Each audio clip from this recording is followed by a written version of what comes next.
Prof, good evening po. Ako nga pala si Jixie Atilano, taga Mindanao po ako. At nandito po ako ngayon sa Hong Kong. Nagtatrabaho po bilang domestic helper for 1 year and 2 months po. Yan. So, ayan. So, napakalupit, di ba? Saan bansa ka, Prof? Nasa Hong Kong po ako, Prof. Hong Kong po. O, diba si Prof Jinky ay nasa Hong Kong siya. So, ginagawa ang business at as a part-time. Ayan. So, maganda, Prof. So, may tatanong lang din ako sa'yo. So, syempre, ikaw ay ginagawa mo yung business as a part-time. So, maganda, may tanong ako sa'yo. Prof Jinky, ano ka ba dati bago ka nag-abroad? Okay po. Okay po.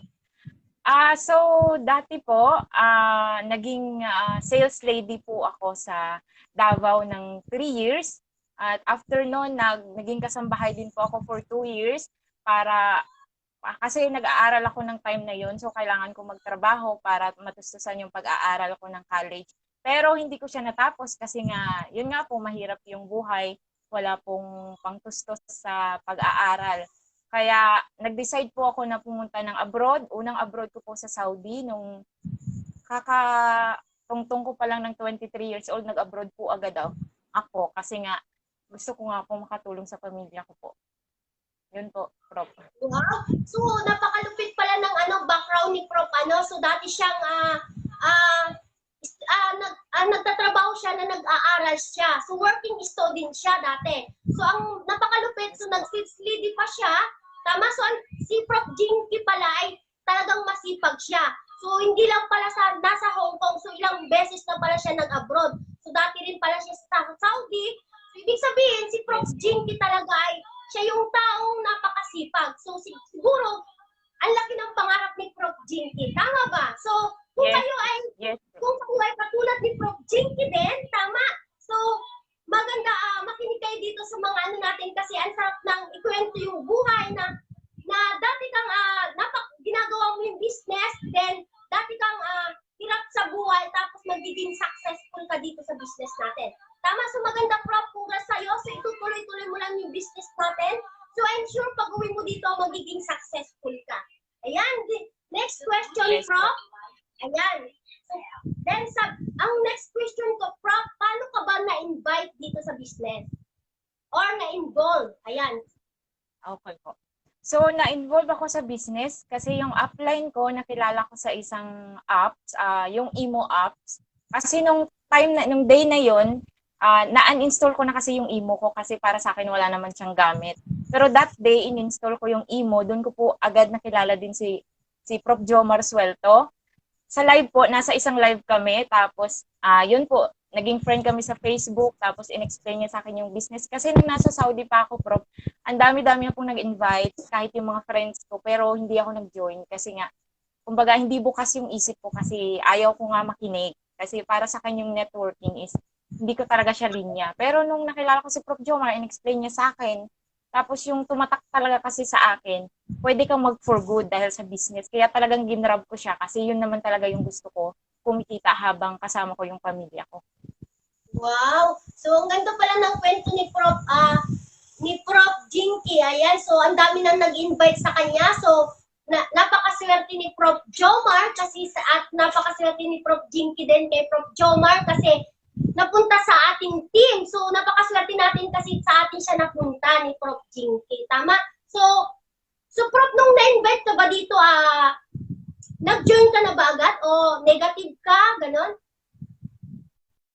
Pagdadalawang isip sa utak ko, Prof. Pero yung talagang tumatak kasi sa akin is makapag-for good ako. Kasi nung umuwi ako galing Saudi, ayaw ko na sana mag-abroad. Pero no choice kasi ako kasi may anak ako, Prof, single mom. So ako lang bumubuhay. So kailangan ko siya buhay, mabigyan ng mga needs niya. Kaya talagang no choice ako, nag-abroad ako ulit. Pero nung sinabi ni Prof. Jones na pwede ka mag-for good dahil sa business, talagang opportunity at nag-join agad ako after ko siya makausap. Yes, syempre dito sa business kasi natin, Prof, dito mo talaga matutupad yung pangarap mo. So talaga, kung nagsasawa ka na nag-abroad, kasi di ba sabi mo nga, 2 beses ka na nag-abroad. So syempre, darating yung time na magsasawa ka. So kaya ka nag-join kasi gusto mo mag-for good. Tama? So yes, tama yung Yes. decision mo Yes. na mag-for good ka dito kasi the best talaga. So dito mo, kung ano yung kinikita mo dyan, pwedeng mag-triple, pwedeng ilang business mo pang kitain yung kinikita mo dyan. So congratulations sa iyo, Prof. So napakalupit pala ni Prof. Jomar at sa dami-dami ng nag-invite sa iyo ay kay Prof. Jomar ka napa-oo. Ano kayang diskarte ni Prof. Jomar at bakit napa-oo ka? Yung Prof? Kasi Diba? Ang po, galing pala ni kasi po, kasi maramdaman mo kasi kung mapagkakatiwalaan mo yung tao. Kasi maglalabas ka ng pera, yung pera pinaghirapan mo po yun. So, mahirap po yung trabaho dito sa abroad. So, kapag maramdaman mo na may tiwala ka sa tao, grab mo na po yung opportunity. Kasi kung alam mo na tutulungan ka naman talaga. Yes, Prof. Tama. So, napaka-importante talaga yung totoo sila. Tama? Totoo ka Yes po, yes totoo po. na nararamdaman mo yung tao na totoo ba yung ginagawa niya. Tama? Totoo ba yung sinasabi niya. Kasi tama naman. Kasi mahirap maglabas ng pera. Tama? Kasi nga, pinaghirapan mo yan. So, hindi basta-basta yung pera na ilalabas niyo dito. So, ibig sabihin, nakuha ni Prof.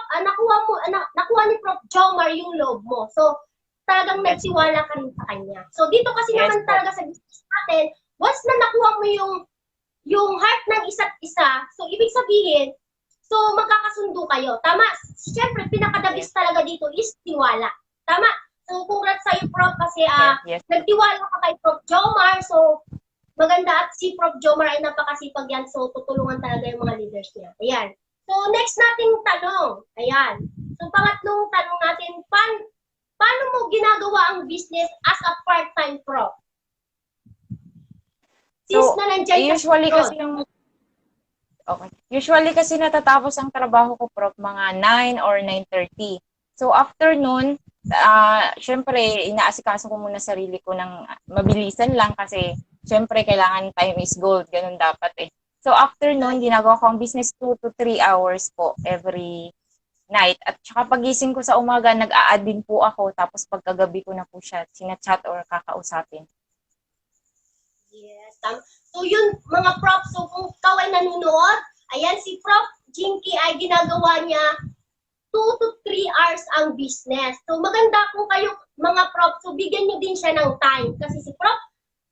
Jinky ay ginagawa niya business 2 to 3 hours lang siya, pero nagagawa niya yung business. So, kumikita siya dito sa business. So, syempre, dapat kung business mo, nag-join ka na dito, dapat gagawin mo na talaga. Tama? So, dapat ma-inspired kayo, gayahin niyo si Prof. Jinky na ginagawa yung negosyo. Tama?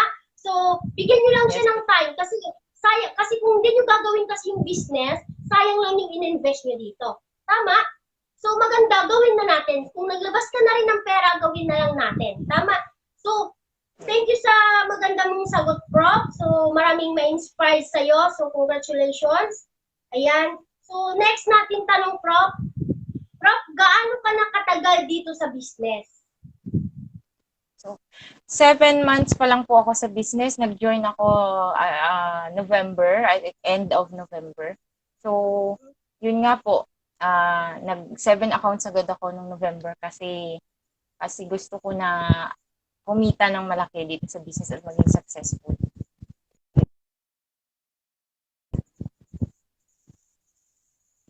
Ayun. So, ginagawa ni... Ano ba yung ayun, so 7 months na siya sa negosyo, pero ang galing kasi, di ba, kumikita na siya. So, every month na-awardan siya. Tama? So, napakagaling ni Prof. So, ginagawa talaga niya yung business. Tama? So, 7 months pa lang siya, pero nagagawa na niya yung lang siya, pero malaki na yung income niya dito. Tama? So, yes. Yan. So, tanong ko sa'yo, Prof, anong pagkakaiba nung hindi ka pa nagbi-business, tama, then sa nagbi-business ka na, anong pagkakaiba? Para sa akin, Prof, yung naging iba, unang-una po yung mindset. Yung dapat pagising mo pa lang sa umaga, maganda na yung mood mo. Kasi totoo talaga yung tinatawag na law of attraction, Prof. Kapag sira yung mood mo sa umaga, hanggang gabi talaga na na hindi din maganda yung mood mo. So, dito yun yung una kong natutunan, yung attitude ko. Kasi ako kasi, Prof, may ugali din kasi ako na parang, sabihin natin, ma-pride din. Pero dahil sa business, lalo na sa panonood lagi ng live dito sa team, parang unti-unting nababago yung mindset ko. And at the same time, kumikita ako dito dahil sa trabaho ko at kumikita din ako dahil sa business. So, kampante ako na finally, may patutunguhan yung another 2 years ko dito sa Hong Kong dahil nag-invest po ako sa business. Yan. So, ang galing ni Prof kasi, di ba? So, kahit sa 7 months niya, so, ang dami nang nababago. Kahit part-time lang niyang ginagawa, yung business, so, ang dami nang nababago sa kanya.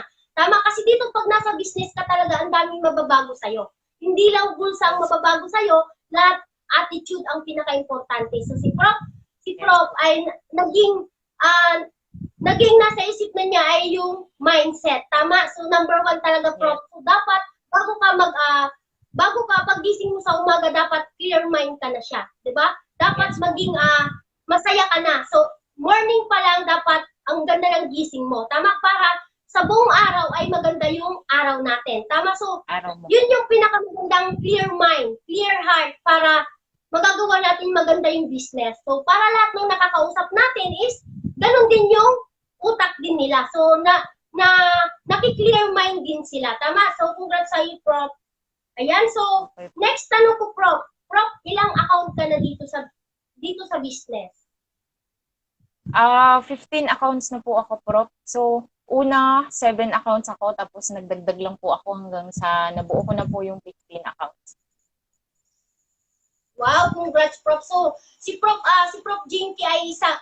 So, naka-15 account siya. So, kung kayo mga Prof ay hindi pa naka-15 accounts, maganda, i-goal nyo din naka-15 account kasi si Prof talagang ginol niya yung naka-15 account. So congrats sa'yo, Prof, kasi the best talaga yung account na 15 account.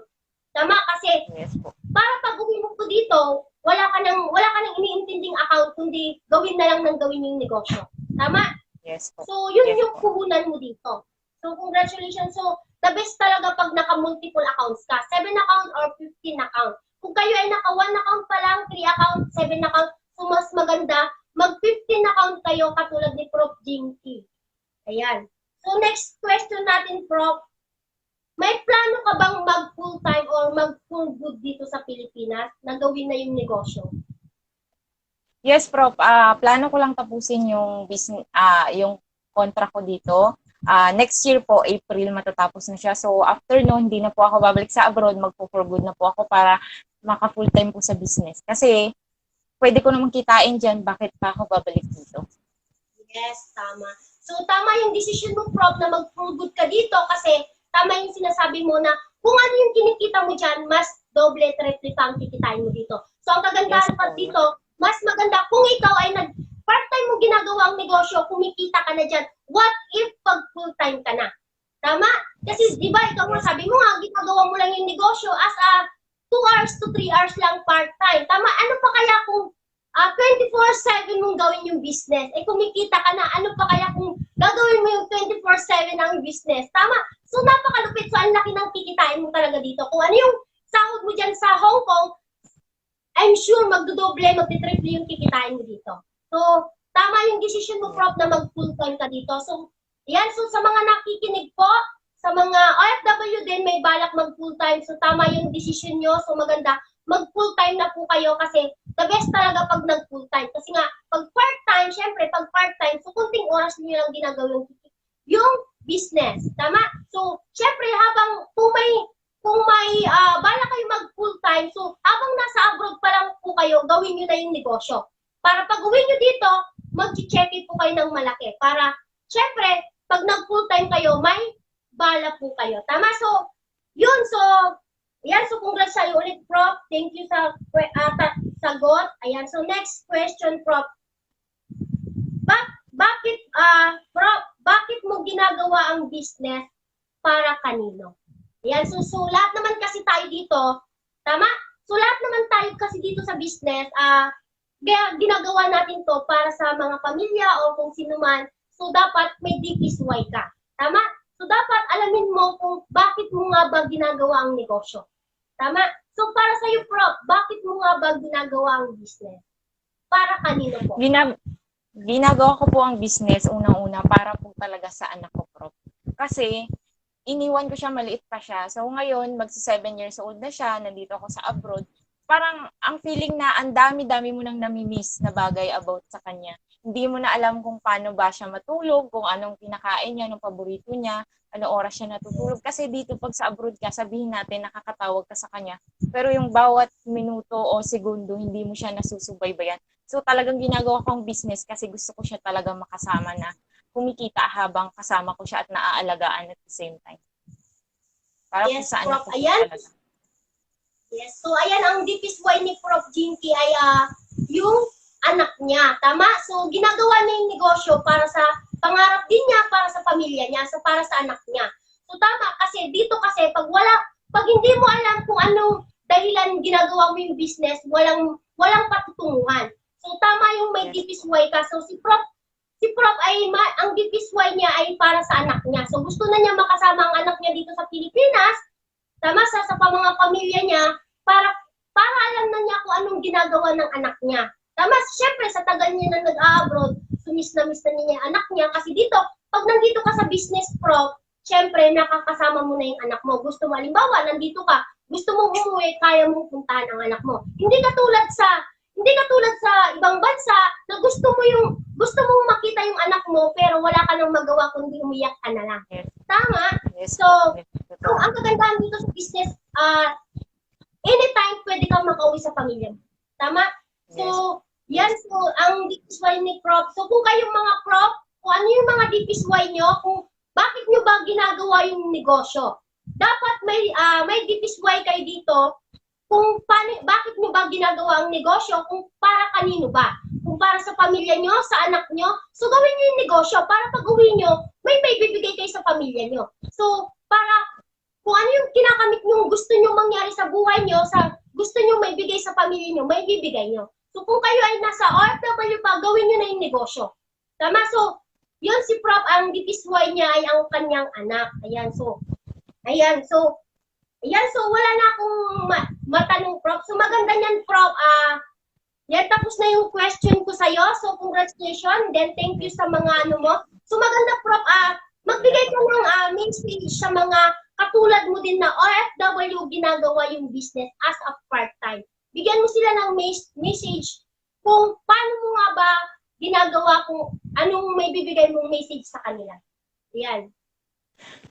So sa lahat ng mga katulad ko na OFW, kapag nandito na kayo sa business, nakapag-invest naman na kayo, naglabas na kayo ng pera, yung perang nilabas nyo dito, pinaghirapan nyo yun, pinagtrabahoan nyo yun. So yung ibibigay nyo na sipag sa trabaho dito sa abroad, ibigay nyo din sa sipag sa business. Kasi nga, kung pwede mo na palakitain sa business, bakit ka pa mag-a-abroad ulit? Kasi yung pera na kikitain mo dito, huwag kang manghinayang sa pera na kikitain mo dito sa abroad kasi pwede mo naman siya makita kapag nasa Pilipinas ka. And at the same time, yung pera na kasi na yan, makikita mo yan hanggat tinatrabaho mo. Pero yung araw at taon na nasasayang na hindi mo kasama yung pamilya mo or yung anak mo, hindi mo na pwedeng ibalik. So, kung nandito ka na sa business, gawin mo na siya, enjoy mo lang. Although sa akin, sa experience ko, 7 months, ang daming rejection, pero go lang, kailangan lang enjoyin kasi normal yung, sabi nga sa akin ng upline ko, normal yung rejection kasi dati pa lang nare-reject na tayo. So kung OFW ka din na katulad ko, gawin mo na yung business at mag-multiple accounts, gawin mo na din kasi yung pera, mabilis lang talaga siya mawala kapag hindi mo nilagay sa tama o hindi mo ininvest sa business. Talagang maubos at maubos hanggang sa maisipan mo na mag-abroad ulit. So, paulit-ulit na lang kasi mahirap yung buhay dito sa abroad talaga. Kasi mag-isa ka talaga na kailangan intindihin mo yung sarili mo mag-isa. Kasi nga, malayo ka sa pamilya. So, kailangan matapang ka. So, kung kaya mo naman na mag-multiple accounts para makapag-for good, why not? Gawin mo na lang po siya. At trabahuin mo na yung business. 1, 2 oras, 3 oras, okay na po yun. As long as binibigyan mo po siya ng oras. Yun lang po yung masasabi ko sa katulad kong OFW. So, thank you, Prof. Maganda yan daw, sabi ni Prof. Jinky. Ayan, so sa mga katulad niya rin OFW, so maganda gawin niyo na rin yung business para dapat kasama kayo dapat sa mga award. Dapat every month, dapat kinikita kayo dito sa business. Para kung halimbawa, kung kumikita kayo dyan ng 25,000 sa abroad, so dito, kikita kayo ng 5,000, 10,000 every month, not bad. At least, ginagawa niyo yung business as a part-time. Then, sa mga, yun nga, sabi naman ni Prof. Jinky, ayan. So, yung mga hindi pa naka-multiple accounts, so mas maganda, mas the best pag nag-15 account daw po kayo. So, maganda, Prof. So, yun. So, thank you sa mga, sa advice mo, sa katulad ng OFW. So, kung kayo mga Prof, so, kung kayo dapat ma-inspired kayo kay Prof. Jinky. Ayan, so next na anong mensahe, Prof, sa mga mensahe na hindi pa member, Prof. So, bigyan mo sila ng kunting message na yung mga hindi pa member, yung mga nagdadalawang isip pa, yung mga negative na ayaw nila sa ganitong business, anong may papayo mo, Prof? So, ang maipapayo ko lang po sa mga, kasi ako din dati sobrang negative talaga. Pag nakikita ko yung Facebook nang nag-a-add sa akin na networking to, business to, hindi ko na talaga siya ina-accept or ini-entertain. Kasi nga, ayoko talaga, hindi ko siya linya. Pero na-realize ko kasi nung umuwi ako galing Saudi, yung pera ko nilagay ko lang sa bangko. So, nung umuwi ako galing Saudi, 2 weeks pa lang ubos na siya. So, sabi ko, 2 years ako nasa abroad. Ang haba-haba ng hirap ko doon, tapos 2 weeks lang mauubos na. So, nung pumunta ako dito sa Hong Kong, nangutang ako sa kapatid ko para maka-apply ulit dito. So, sabi ko, anong nangyari sa 2 years ko doon sa Saudi? So, kung ikaw na alam mo naman na magandang opportunity siya na kumita ka, so bakit hindi mo invest yung pera mo? Kasi yung pera talaga, pag sa bangko lang, hindi talaga lalaki. At the same time, withdraw mo lang siya ng withdraw kada araw. Kasi syempre, pag umuwi ka galing abroad, sa'yo, hindi naman natin sinasabi na inaasa sa'yo lahat, pero ganun talaga eh. Ganun yung reality kapag abroad ka eh. Kasi iniisip na marami kang dalang pera. Eh, bon-bon ka naman nagpapadala. So, kung ikaw hindi ka makadecide, gawin mo lang positive talaga yung, tingnan mo lang yung positive sa lahat ng bagay. Kasi kung negative na siya eh. So, ba't mo pa susundin? Dapat, kung negative yung isip mo, gawin mo siyang negative, tingnan mo yung positive side. Kung kasi in the end para naman sa iyo 'yan, ikaw naman yung aani ng lahat ng pinaghihirapan mo. So mahirap ang buhay sa abroad, so i-invest mo na sa business para naman makapag-for good ka at kasama mo din yung pamilya mo. So hindi na kailangan magdalawang isip kung alam mo naman na may patutunguhan. Yes, tama, Prof. Ayan, so si Prof. Jinky pala ay dati siyang negative. So takot na siya sa mga allergy na siya sa mga nakikitang networking. Ayan, so totoo naman kasi minsan kasi yung mga tao, Prof, yung mga nag-negative sa atin, so kaya sila nag-negative kasi yun nga, hindi nga sila open-minded, then isa pa, hindi nila alam yung business kung paano gawin. Kaya sinasabi nilang ayaw nilang ganitong business kasi hindi nila naintindihan. Pero pag once na ipaintindi natin sa kanila, so automatic, so unti-unti nilang matutunan yung business. So, ganito pala. Parang ikaw, di ba, sabi mo nga, negative ka dati. So, nang in-explainan ka ni Prof. Jomar, so, at least, so, na-clear mind ka, tama? So, dati kang negative. Yes. So, yan. So, mga Prof, so mga nakikinig na hindi pa mga member dyan, sa mga negative po dyan, ayan si Prof. Jinky ay dati rin siyang negative dati, pero ngayon, kumikita na dito sa business. So, ginawa yung business, hindi lang 1 account, naka-15 account pa siya. Tama? So, dating negative, pero ngayon positive na positive. Tama? So, ganun naman talaga, Prof. So, dito sa business, kung ikaw ay negative, so talagang mapapa-positive ka na. Lalo na pag ikaw ay member. Kung kayong mga hindi pa member, so maganda, magpa-member na po kayo kasi yun nga, huwag na kayo magdalawang isip. Yan nga, sabi nga ni Prof. Jinky, kasi yun nga, kung ikaw tagal mo na sa abroad, so pag-uwi mo dito sa Pilipinas, isang iglap lang ubos na ang pera mo. Pero ininvest mo dito, at least may patutunguhan yung negosyo mo. Ay, may patutunguhan yung pera mo. Tama? So, tama yung decision ni Prof na, yun nga, dating negative, pero naka-15 accounts sa ngayon. Tama? So, nag-clear mind siya. So, yun dapat kung kayo yung sa mga negative dyan, so maganda, yun, i-clear mind nyo lang yung ano nyo, then, magtiwala lang kayo kasi dito sa business natin, is tiwala talaga pinaka-importante. Kasi, syempre, lahat naman tayo, ay hindi naman talaga tayo magkakakilala. Tama, so nagkakakilala lang tayo, it's not through online. So, ibig sabihin, ang hirap talaga magtiwala ng pera, ng ganung kalaki ang pera ilalabas mo. Tama? So, ganun kalaki ilalabas mo, pero hindi mo siya kilala. Pero, nag-decide ka. Tama? So, nakipagsapalaran ka. Tama? Nakipagsapalaran ka dito sa negosyo, pero napaka-thankful kasi totoo yung negosyo natin. Tama? So, yung nilabas mong pera dito, paulit-ulit mong kikitain yan. So, yung mga hindi pa member dyan, so maganda magpa-member na kayo. So, huwag na kayo magdalawang isip. Try nyo lang. Kasi sabi nga, pag uwi nyo rin dito, ubos ang pera nyo, walang mangyayari. Tama yung sabi ni Prof. Dinky. Tama? So, dito, once na, abang nandyan kayo sa abroad, ginagawa, kung ikaw ay wala ka pang business, so maganda, gawin nyo na yung, mag-join na kayo sa mga business kasi at least, maubos man yung pera nyo, may naghihintay para sa inyo dito na negosyo. So, yun lang, yun. So, yun lang yung question ko and then thank you sa time mo, Prof. And thank you. Ayan, so magpaalam ka muna sa mga viewers natin, Prof, bago ka So, Prof, thank you po sa lahat ng nanood at happy business day. Thank you, Prof. Rhea, and happy business day din po.